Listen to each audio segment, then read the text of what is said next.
Hello and welcome to this edition of MBC Exclusive. My name is Alina Thimlamba, and today we are honored to be joined by a man who has dedicated his life to defending human rights and advocating for democratic principles. Undule, Mwakasungula. Welcome to the program. Yes, thank you very much for inviting me in this program. Am I right to say you are a human rights activist?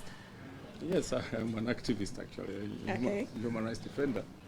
So and that's what I dream. That's my cup of tea. But on top of that, now I'm a believer, actually. It's important that I don't detach myself from this label now. I'm an activist, but also I'm a disciple of Jesus. A disciple of Jesus. Yes. So how would you describe the life of an activist in Malawi? I don't know how I can explain the life of an activist, but I think maybe there have been several experiences from activism. Maybe I'll give myself an example. As an activist, actually, I've experienced a lot, actually, as an activist, in terms of maybe what I've faced as an activist, because this profession is risky sometimes. I remember those times when I was really active in activism, the pressure I had as an activist. So it's not a luxury to be an activist, I should say. But also, there's a lot which need to be understood as an activist in terms of what is our contribution. Usually we have seen to be like troublemakers. Are you not troublemakers? Yeah, we are not troublemakers or problem makers, but I think we need to be looked as a resource, as people who are coming in to want to contribute to make a difference to the lives of the people or government. So our role is more on checks and balances, but also from the human rights angle, promote human rights, defend human rights, safeguard human rights, the fundamental freedoms. And those are some of the areas maybe I can speak as an activist. I mentioned about the resource, because it's something maybe we are missing. And it's important that I think when we are talking about issues maybe against government or what is happening, it's important to look at us as people are coming to bring a solution. It's unfortunate that even other activists don't seem to understand and appreciate that. My only concern is I think the civic space has been hijacked by what I call mercenaries. I'm sorry to say this, others might not be happy, or they might think that I'm judging, I'm judgmental, or undermining efforts which are there. You find that people are coming from nowhere to be activists. I think people need to have a track record, people need to know where this one is coming from. But you find people are just coming up today, I'm an activist. I'm promoting the interest of the voiceless. But no much record of where this person is coming from. And the other concern which I have is most of them are politically charged. They are not talking much about how they would want issues to be addressed, but it's more about regime change. And I don't think as an activist, our role is not to change government. Our role is to influence things which are not going well in the country in terms of the policies or other laws which need to be changed or reformed. So you find the current activists are more politically charged and more looking at government, every government should go, this government should go, whatever they have to go. But to me, I don't think that is what activism is all about. Are you not politically charged yourself? I cannot say I'm politically charged, even if I might be sometimes responsive to political issues, because you cannot, it's very difficult to draw that line, because the line is thick. Sometimes you have to deal with those political issues. But to stand at a platform, to stand at a podium or any media platform to say, I think we have to change this government is something which I've never done. My role especially was more and is more to influence policies. But I think we should have policies which are good and policies which really are helpful to improve the lives of Malawians. You're saying the civic space is filled with mercenaries. That is in your own words. What does it take for one to become an activist? You know, I think it's all about the passion, the interest, and activists can come from different backgrounds. You can be a medical doctor and become an activist. You can have an environmental expert and become an activist. It's not only human, maybe we've considered more on the human rights activism, but an activist can come from every background. But it's all about your passion, your interest to make a difference in the society, in the country. But what is also very key is in that area we want to influence, to have enough knowledge. So it's important that you seek much knowledge in that area, whether it's human rights, understand the human rights context, national, international, whether the issues of environmental, climate change, understand those issues of governance, the issues of to do with the girl child. How do you understand those issues? So to me, you don't need to go for a formal training to say, yes, you can have those trainings which can help you to capacitate you to be a bold and strong and a knowledgeable activist. But I don't think you don't go in a class that today I'm being trained to be an activist. I think it has to come from you, within you, because you can be trained but not fulfill those characters of being an activist. Who are you at your core? A politician or a human rights activist? I'm not a politician, I'm a human rights activist, advocate.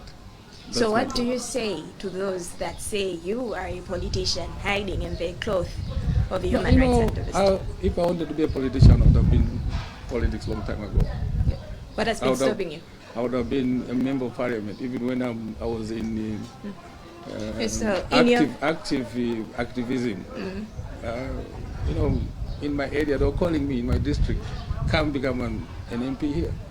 But I don't think I'm a politician. I feel I am more variable to what I'm doing as an activist than being a politician. So in your view, is it appropriate for an activist to align with a particular political perspective? No, I think that's something which it's very big concern, because as I indicated, I think there's a thin line in terms of activism. But one key character of an activist is being impartial. You have to be impartial. That means you don't need to take sides or label or wear a political color or attire, you know, because you need to be balancing up issues. When you are cautioning the opposition, you have also to caution the government. When you are advising the opposition, you also have to advise government at the same time. So, you know, being partisan bring a lot of confusion in the civic space. And that's a big challenge right now, because if you look at the activists who are there right now, it's very disappointing. You could see colors. You know, the way someone talks, you see the line of what that activist. And you could see really others, as I'm saying that, as I said, that most of them really are mercenaries. It's unfortunate to say that, but I find they are not promoting interest of what the so-called Malawians, but I think they are promoting their own interest. They are promoting interest of other political groupings, to me, because you look from their message which they pass to Malawians. And I said earlier on that most of the messages is about political change, regime change, regime change, regime change. So you know that this message is not coming from them. There must be a message which is coming from somewhere. So I think the issue of being partisan is something which needs to be addressed by the civil society. You've been in the civil society for quite some time, and here you are saying you're facing resource constraints. Who funds you? I think the issue of funding is something which is very complex. Yes, there are people or partners and donors who are interested to support initiatives and efforts, depending on their interest. Do these partners include politicians? No, maybe there might be politicians, but there might be politicians. Others might get support from politicians who could see how things are being organized. Are some of them politicians, yes or no? I can't say yes or no, but it depends. Those ones who are engaging, who are being engaged on, or maybe engaging in terms of what message they would want to address. So I cannot say that whether they are politicians or not politicians, but resources or funding can come from different sources, actually. And I indicated earlier on that there are other activists who are passing in messages which is very clear, showing that this message is coming from somewhere. You understand? So if someone has been influenced to pass such message, that means there must be some sort of resources coming into that. We have seen press conferences taking place. Some of them live, actually, and those are expensive press conferences, actually. Who is funding those conferences from the media point of view, from the activism point of view? So it's a question which you can say yes, or I can also say no. But I know that there must be some resources which are required for the work of activism to take place. If you look at these resources that you tend to receive, doesn't it jeopardize your work? No, it doesn't jeopardize our work, because how do you balance? Everything needs resources. You cannot do anything without what? Resources. But I think what is important much is what message are you trying to pass by using, whether those resources has been used, passed to you by politicians or not politicians, but what message are you passing to Malawians? Are you passing a message of dividing Malawians? Are you passing a message of inciting Malawians? Because I so much like to go on social media, reading what is there, YouTube, and most of the messages there are more inciting Malawians to rise up against each other, to rise up against government, to create disunity. So I think if money is being used for such, I think that money is not being put to good use. In case you're just tuning in, this is MPC Exclusive. My name is Alinathi Mlambe. My guest today is Undule Mwakasungula, a human rights activist. We'll be back after this short break.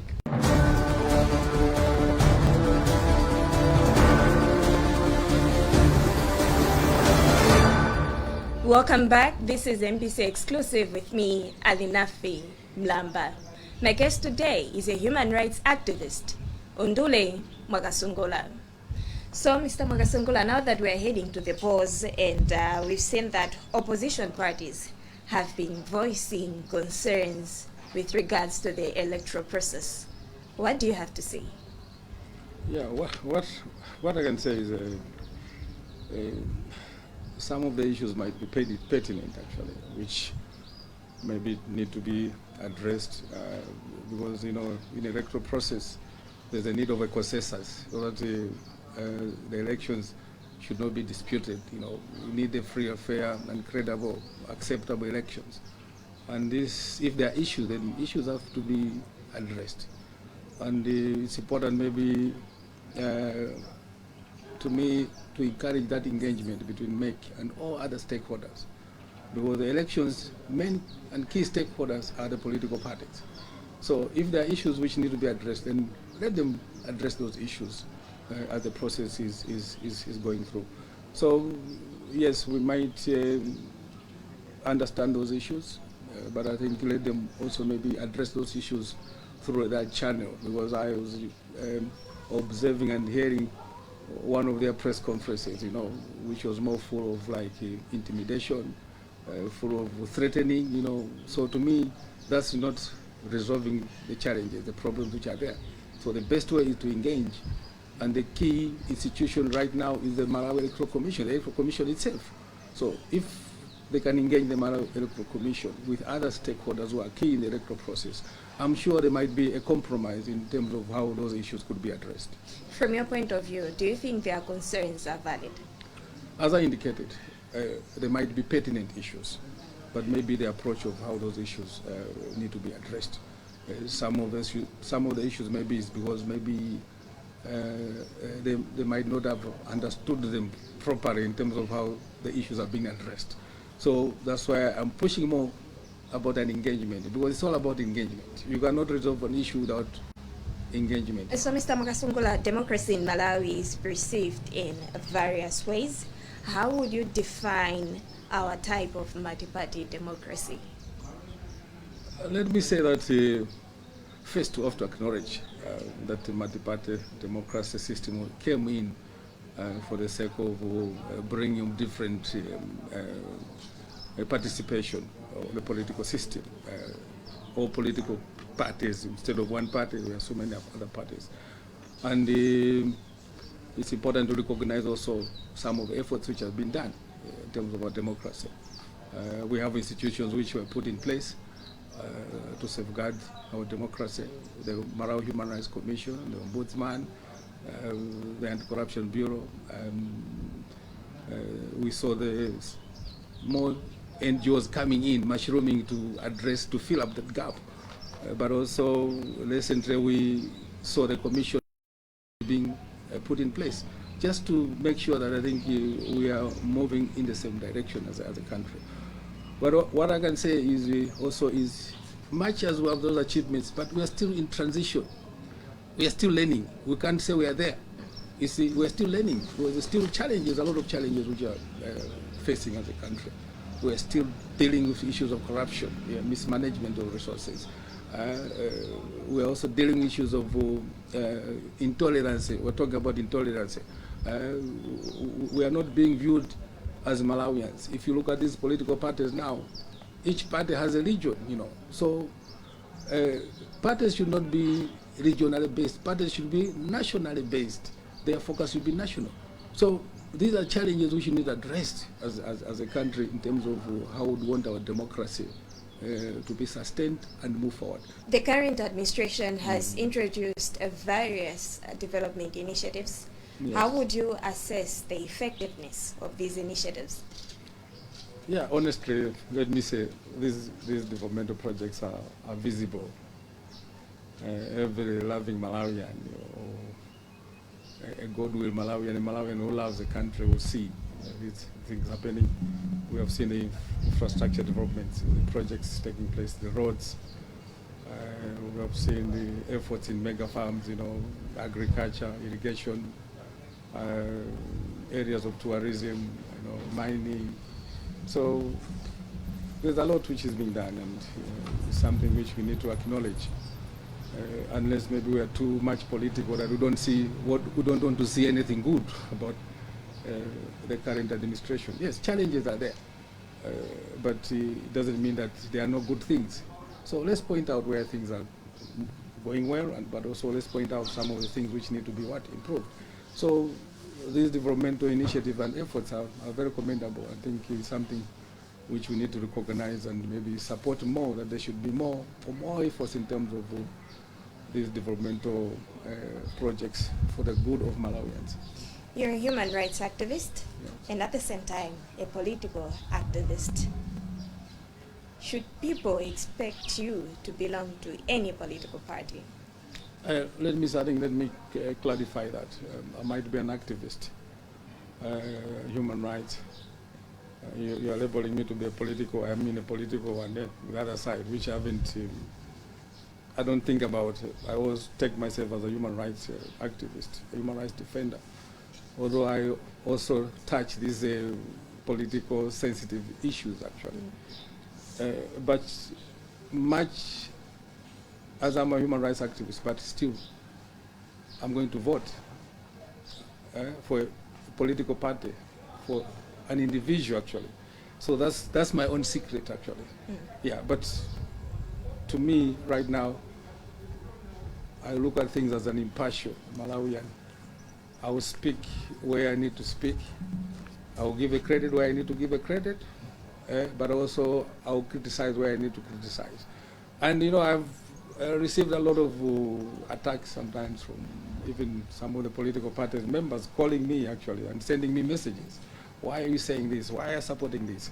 But it's all part of, I say that being an activist is a risky sect actually. People, some of them cannot agree with what you say. They want to hear something which they want to hear, but you're not saying what they want to hear. So what do you expect? They'll always look at you as supporting the other side. You understand? So it's a thin line where you want to address issues of human rights, but at the same time you are stepping on somebody's toe. But it's part of that profession you are. So it's a risky one, but you need to move on as an individual. We have seen a trend of human rights defenders leaving the civic space and joining frontline politics. What would be the fate of Undule Mwakasungula now that the country is heading to the polls in 2025? I indicated earlier on, if I wanted to be a politician, I would have joined politics long ago. I have my seat, it's waiting for me. Are you a man of your word? Yes, yes, I am. I am a man of. I'm saying, if I wanted to be a politician, an MP, I would have been an MP long time ago. So I have my constituency waiting for me. If I want, I can, and I don't need even to go and campaign. Actually, I can't campaign much. So to me, I've taken myself not to be a politician. I think I don't hate politics, but I don't think I can survive much in politics. But I think because politics sometimes you can speak things which you don't subscribe to, you don't believe into, but you want to speak because you want maybe to please someone, but maybe you want to have a vote. So I'm someone who is straightforward. I speak what I want to do. I speak what I'm going to do, and I promise what I can do. I don't promise things which I don't do. So that's me. So I don't want to be in politics. I cannot be a politician because I know I might end up being a casualty. Yeah. With the upcoming polls, what changes would you like to see in the country to ensure a free and a fair election? I indicated earlier on that I think there's need of more engagement in terms of all inclusive engagement of the stakeholders to iron out some of the pertinent issues which are there. But also I don't want so much tolerance in terms of the electorate, because there are a lot of mistrust, there are a lot of hatred, of political parties, members, fighting each other, and we hear even political party leaders even inciting members not to allow other political parties to go in a certain area. That's unconstitutional actually. It's a crime actually, constitution, because that's promoting hate. So those are the things which I think we need to discourage. Any political leader should not promote hatred, should not incite hatred or violence. So in that way we're going to refrain ourselves from violence, and definitely will promote free, fair and credible elections. Mr. Mwakasungula, it was nice having you in this edition. Yeah, thank you very much for inviting me too. Thank you. And that's what I had for you in this edition of MBC Exclusive. My name is Alina Femlamba, and my guest today was a human rights activist, Undule Mwakasungula. Until next time, goodbye.